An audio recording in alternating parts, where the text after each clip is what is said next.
Welcome to Faith Positive Radio with Dr. Joey Fawcett, the Christian business coaching conversation that increases your faith with greater joy at work so you love God and others more. Dr. Joey interviews Christian business professionals just like you to discover their secrets for working faith positive in a negative world. Welcome to Faith Positive Radio with Dr. Joey Fawcett. Hey, Faith Positive Nation, Dr. Joey Fawcett here. I'm out on the road this week, so that explains a different environment. I've got this whole old warehouse, industrial kind of feel going on behind me. But my guest today is in his office, and it's an awesome office, and it's an awesome guest, because this guy today is father to 3 sons, which I know nothing about because I have 2 daughters, right? And he also is an Atlanta Hawks fan, which I know nothing about, right? Because who really pulls for the Atlanta Hawks? Oh, right? That hurt. Oh, come on. Well, now that Dominic Wilkins is gone, right? Since right. Wilkins left, I mean, their team really, my son-in-law would say there was. And so Don, that was only 30 years ago. That was only 30 years ago, so yeah. I'm really aging myself. Okay, so our guest today is Don Barden. He's CEO of 3CI, and you can go to the website 3cipeople.com. And he's also the author of a Wall Street funded book, which is absolutely fascinating. If you ever wanted to write a book, whoever thought of getting Wall Street to fund it, right? This guy did, so he'll tell you how to do that. Name of the book is The Perfect Plan. So Faith Positive Nation, help me welcome Don Barden. Don, welcome to Faith Positive Radio, buddy. Hey, Joey. Thank you for having me. I'm so excited to be here. Oh, man, it's a real pleasure. So what does the CEO of 3CI People do every day? That's a great question. I'm a big believer that you can either lead or you can be in charge, but you can't do both. That you have to be able to separate yourself from that. So I decided to be on the leadership side of it. So I'm sort of the goofy professor that sits in the corner and comes up with all these crazy ideas. And then we've got a team of about 300 people that go out there and execute it. And we also have an incredible executive team here who's in charge. So those are the folks that go out there and make things happen. I'm the guy that just sits around and thinks about things. And I'm very, very fortunate, to be honest with you. We have a self-managed company. It runs on its own now. And I'm just surrounded every day by great people. So I have the pleasure of running the work with a commitment to serve other people, which is what I really, really love doing. And I've put myself in a position to be surrounded by some incredible, awesome executives that go out there and make things happen. So what kind of goofy ideas do you come up with these people have to go do? There's an entire whiteboard full of them, to be honest with you. So the rule here is if I come up with this great idea, they put it up on the board. But if I don't come back within 24 hours with a strategy circle around it and some documentation to say, hey, this is the next step, then they'll usually erase it. It's just me coming up with something. But usually it's about how can we increase, hopefully at an exponential level, how we can best serve people. And that's it. It's just what can we do different? What can we do better? How can we focus on people? So you're really people-centric. I mean, 3cipeople.com. What ways do you use to serve people? Wow. Okay. Well, we have 3 primary functions in our business. Number 1 is on the technology side. We operate as a talent supplier for big Fortune 100 companies to sort of help them push projects over the goal line. Like, say, a big company, any of the ones that you would know, might be sitting there saying, hey, we've been working on this project for a couple of years, but we just can't make it complete. We can't finish it. And they'll call us up and they'll say, hey, can you send a team of people who specialize in this over here? Some of them are PhDs, some of them are technologists, some of them are engineers, and we'll send our people, our employees over there to sort of live with them, help them out a little bit, and hopefully finish out the project for them. Sometimes it could be 6 months. Sometimes we've got a team that's been in one place for over 22 years now. So it could be long-term or short-term, and that's the beautiful part of technology. The other thing we do is they'll give us the project and they'll say, we don't want anything to do with this. Here, you do it. Will you help us out? Just send it back when it's done. And it could be anything from developing a customized app to building virtual reality to looking at organizational change management. How do we make sure the people are ready when the technology is ready? And the third thing, which is where I spend most of my time, is around leadership training, where we go out to people and we say, hey, look, here's how you focus on leadership. Here's how you communicate better. Here's how you become free to be the best you can be. But at the same time, let's make sure that you got the right team in place to make it work. So I'm sort of the goofy professor. Then I get to put my professor hat back on and go out there and teach and talk to people that way. So 3 big parts of the company, but I think we do all of them really, really well. That's great. And you've been around since 1976, is that right? 1976. I'm not the original owner, but the family approached me several years ago and said it was time for them to move on, and that they were going to sell me the company. They actually did not ask me. They said that you're the person that we've sought out to buy the company, and it was just an incredible honor and an opportunity, and so here I am. So how do you say no when somebody says, I'm going to make you an offer you can't refuse, right? Well, it's pretty easy. Yeah, actually, it's pretty easy. My first thought was no until I went home and told my wife about it. And my wife looked at me and she said, haven't you seen this coming for a long time? Because I've known the family. And I just said, honestly, no, I haven't. And she said, you need to do this. It's time. So I had some other businesses and still do. But I was able to say, look, let's do this and make it happen. And it's been one of the greatest professional joys of my life. So besides listening to your wife, how do you discern that this was God's call on your life?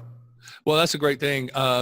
It goes back quite some time, how I met the company and my knowledge of them. And we were friendly, but not friends, if that's the way to put it. And I had come out and done some speeches for them and trained some of their executive teams and got to know them. But when the owner approached me and she said that it was time, she literally said to me that when she closes her eyes and says her prayers, she sees my face, and that it was time for her to sell the company to me. And I looked at her and said, well, I got to be honest with you. Every time I close my eyes and say my prayers, I don't see that. So we're way apart on the prayer spectrum. So you got to help me figure this out. And that's when I went home and told my wife, and my wife said, no, you're really missing the point here. This is supposed to happen. This is something you're supposed to do. And you know what? At the end of the day, this is it. Just do it. So it really was discernment that I think that God used my wife to come and channel to me to say, hey, look, other people are telling you to do this. Open your eyes and do it. What do you think was blocking you? I mean, the owner of the company saw it, your wife saw it. What was in your way? Stupid, dumb. I don't know. I don't know. Ignorant. Let's say ignorant. Just stupid. I've always said after 30 years of marriage, or almost 30 years of marriage, that the secret to a great marriage is marrying someone who's smarter than you, but smart enough not to let you know it. So, I just kind of go through life and she's nudged me along and just make sure I stay on track. But that was it. And I don't think there was a real reason other than I just did not see it coming. But now looking back on it, and I see historically the pieces that were lining up, the unique path that I was taking, that the company was taking, that is all part of God's work. And so I was just, I'm an actor in a play, and it's my turn, and God is directing this play, this narrative, and it's my job to do the best I can to the full God-given potential that he's placed inside of me to go out there and do it. So I don't think it was blind as much as it was just, I wasn't engaged because it wasn't my time to come out to be in the play. But once I realized that and I accepted it, it became so incredibly obvious, and doors open every day here. So I know my role, and I know God's the great director, and it's my job just to do what I'm supposed to do. Just to keep watching for his direction in the play and to Right. follow those directions. Right. I love the way you're humble enough, Don, to say, my wife knew a little bit more about this than I did. Yeah. And to receive that external word of confirmation from somebody. Yeah. Instead of just waiting for the internal affirmation to come. Right. And I don't know if it's humble or just I've learned this over the years that God puts people in your life to help you, that you surround yourself with people who are wise and believe in the same mission you do. It doesn't mean you always have to agree. It doesn't mean you're not going to make mistakes. It doesn't mean that the person who's advising you is not going to be wrong sometimes. But if you're generally on the same mission, it works out. Yeah, and serving the same God and looking for Right. the same God signs and things like Right. that. Well, you're Right. obviously servant-oriented. You're very people-oriented. So how does that reflect in the culture of 3CCI? It's everything that we do. Our employees know that it's about them first. And if we take care of them, then they can take care of our customers. And it's about putting the right person in the right job, not just hiring somebody because they're really good and seeing where they'll work out. It's saying, hey, we have this opening. We have this position here. Let's see if you're wired that way. Let's see what your God-given potential and your God-given gifts are. And will you fit into this? And does the mission of our organization meet with your personal mission? And if it does, it's great. Because I learned a long time ago that the two biggest mistakes in hiring is when you go to hire somebody just like you. Mistake number one, don't ever do that, because then what have you done? And then number two is you hire for the position, not the person.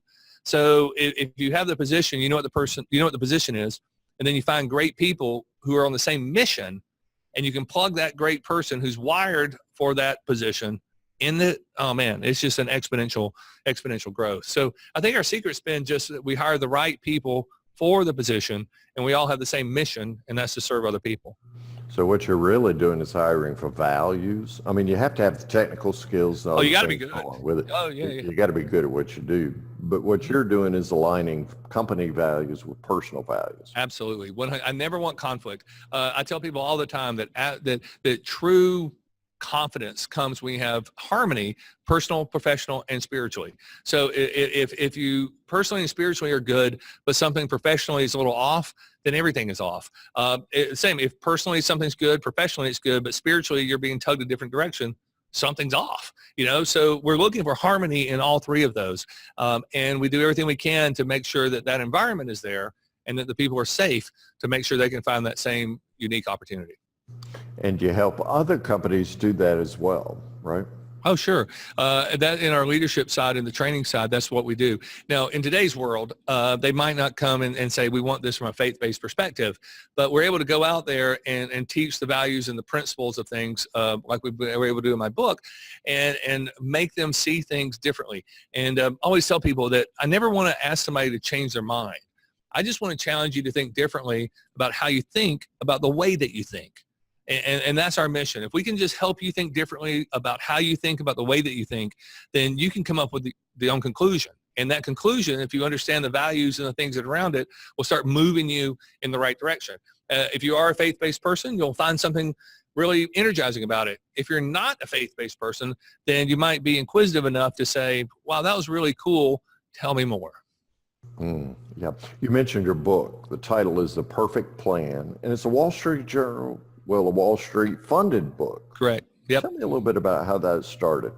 Wow. I spent 25 years on Wall Street or with Wall Street firms. I commuted almost every day from Atlanta, where I've always lived, to New York, Boston, London, literally all over the world. I was on a domestic team and an international team.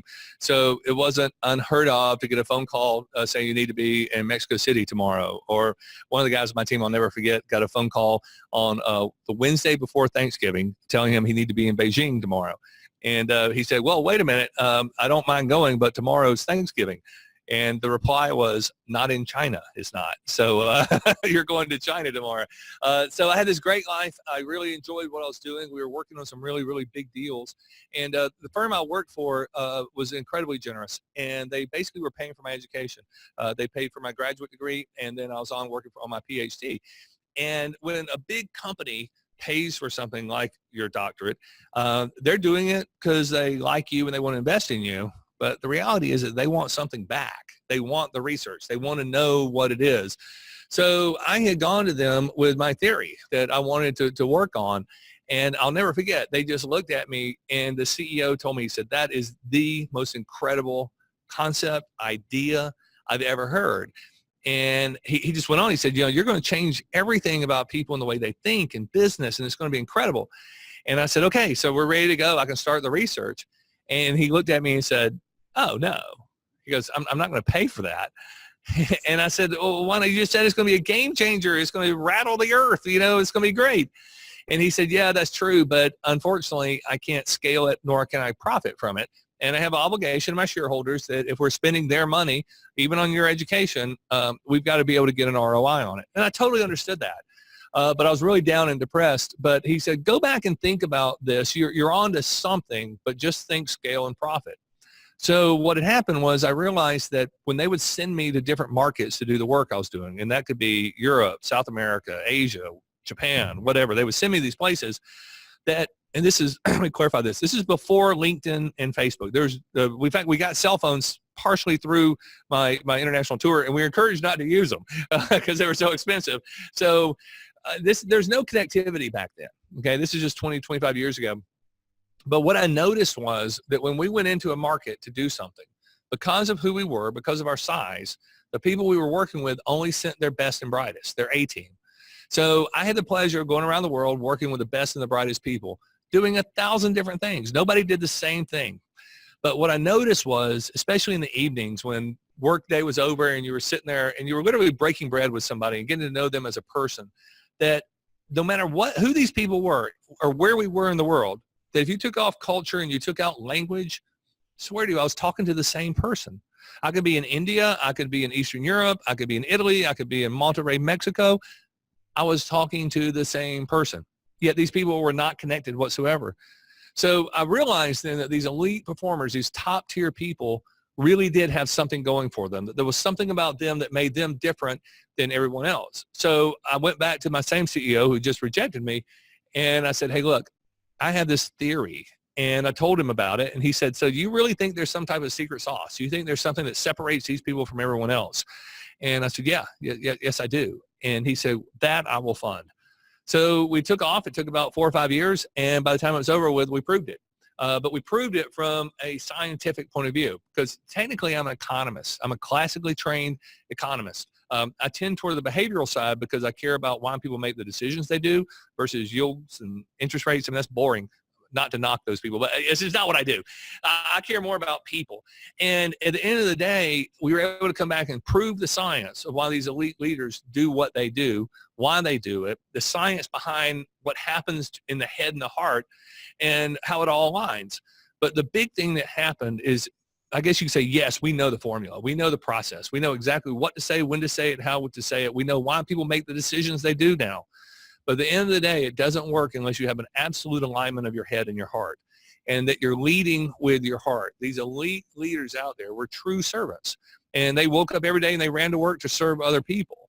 And, oh, yeah, they were the biggest dairy farmers in Italy. And, oh, yeah, they were the biggest, tortilla manufacturers in Mexico. And, oh, yeah. Well, that's their career. That's not who they are. These elite performers around the world were true servant leaders. And that's what sort of separated them from the pack. Now, I do want to tell you about a little asterisk. What was that thing? Remember I said that I got rejected with this idea. Well, my original idea, and this is what's pretty cool, was I believe that the apostles of Jesus Christ had a marketing plan, that Jesus didn't just show up for 3 years, do a few magic tricks and leave, and just leave them hanging there. Because if you go back and you really read the Bible, especially the New Testament in modern English, the guys never really had their act together, right? They were a little vagabond. They had little faith. They were just kind of bumbling through it. He kept staying with them.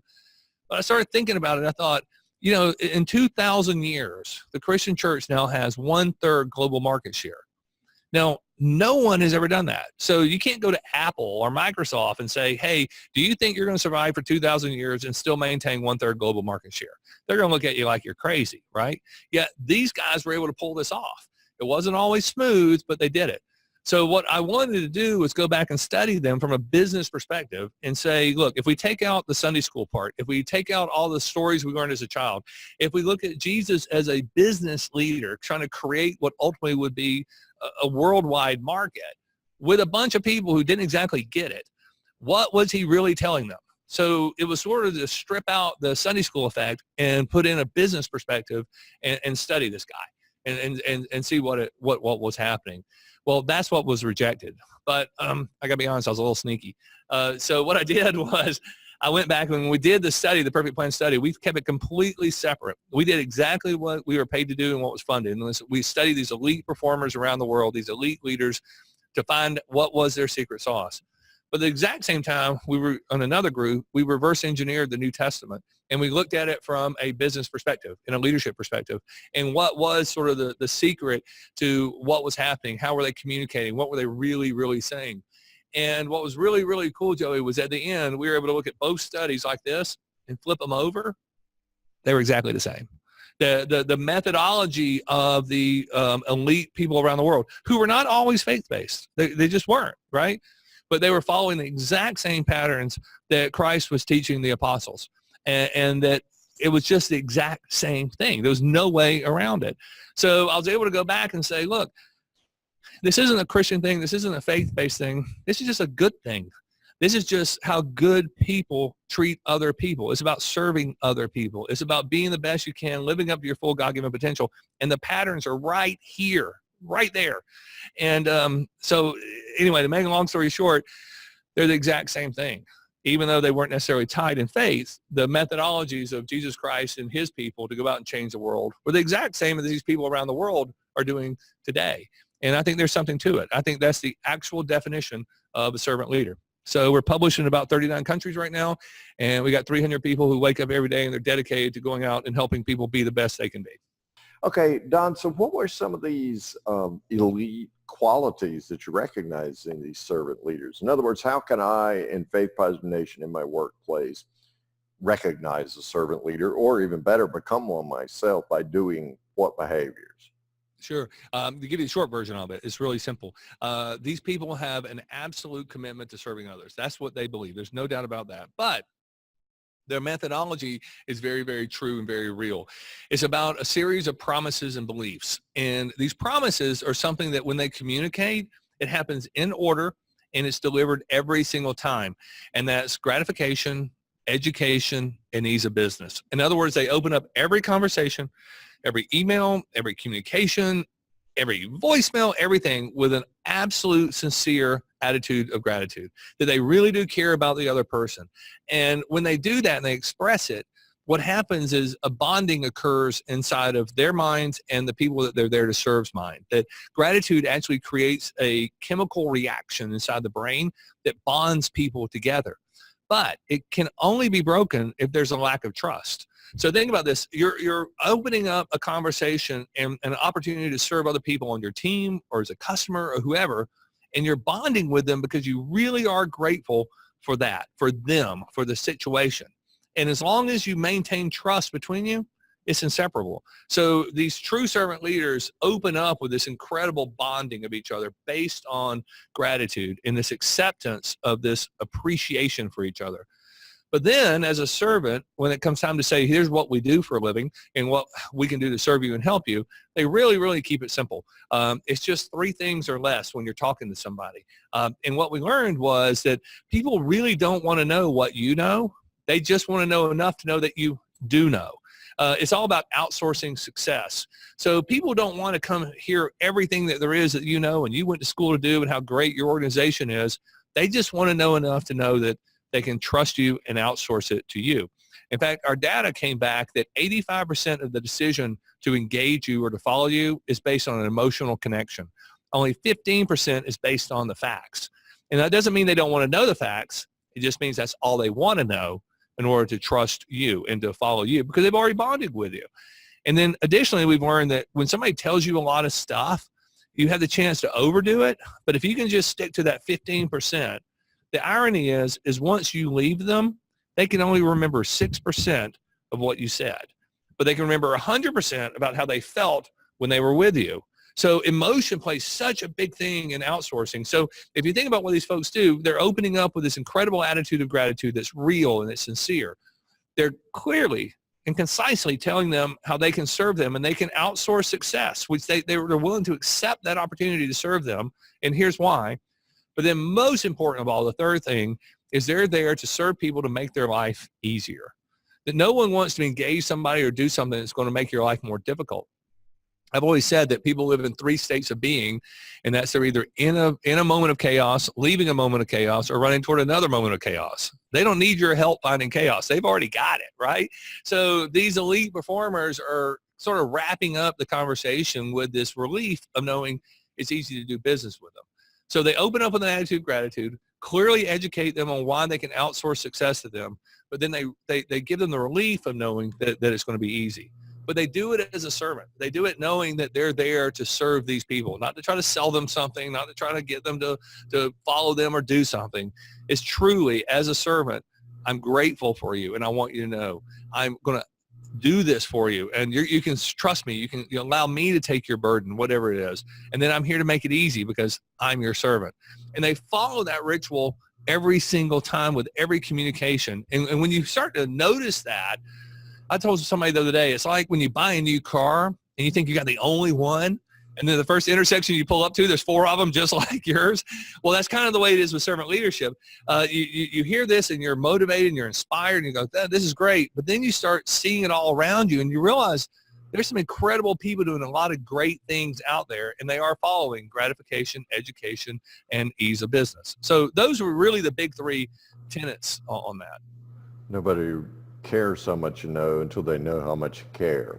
Yeah. Talking about that. And Yeah. Zig Ziglar used to talk about you can get everything you want if you help other people's get what they want first. Right. Yeah. I heard when I was working on the perfect plan, there was this older guy who's a Hasidic Jewish man out of New York. And he told me one time, he said, do you want to know how to really get to heaven?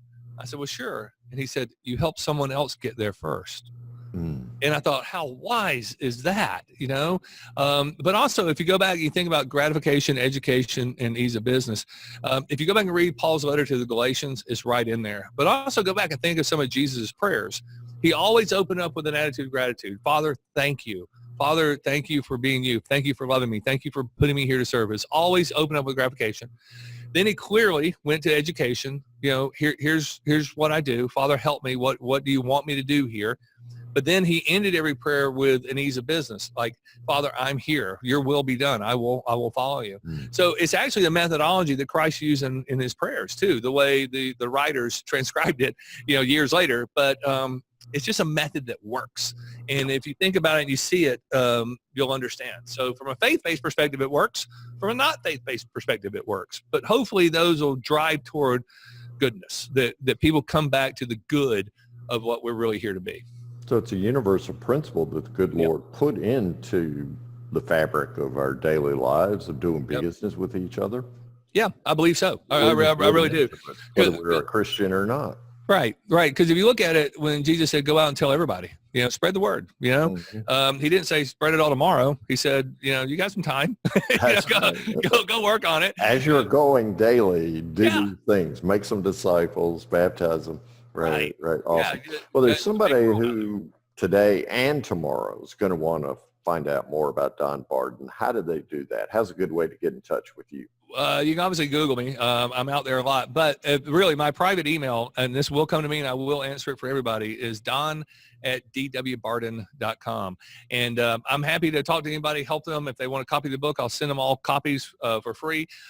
My mission is to go out there and help people be better servant leaders. Now, if there's something they want to do for their company, sure, we'd love to help you out. But if we can help somebody in their personal mission to go out and serve other people and touch another life in a positive way, we want to do that.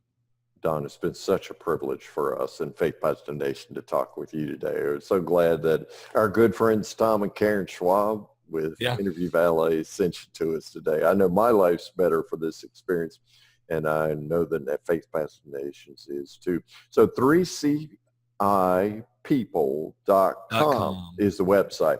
So the email address you heard earlier plus that URL is in your episode copy, and so you'll be able to pick up on that. Right. If you're on a treadmill or something, driving down the road, don't worry about it. We got you covered, right? We got it out there. Yeah. Yeah, Don, we appreciate your time, your wisdom, your passion for what you do, your hyper focus on people. We're all better today from this conversation. So we just thank you for being a part of what God's doing through Faith Positive Radio. And we pray God's continued blessing on you, your amazing wife of almost 30 years who has that keen discernment, right? Right. 3 amazing sons who have to be the most handsome, brilliant sons ever born. Well, they got their mom's gene pool. So yes, I agree with you on that. Hey, we pray God's blessing on you and everything you do, Don. Thank you so much. Thank you, Joe. I appreciate you having me. Thanks for listening to Faith Positive Radio, the Christian business coaching conversation that increases your faith with greater joy at work so you love God and others more. Suggest guests and ask questions when you email Dr. Joey at info@getpositive.today. And be sure to get your free gift of the 5 positive business conversations to have today coaching program at getpositive.today. Until next time, may God bless you with everything your heart can hope for and more than your mind can imagine.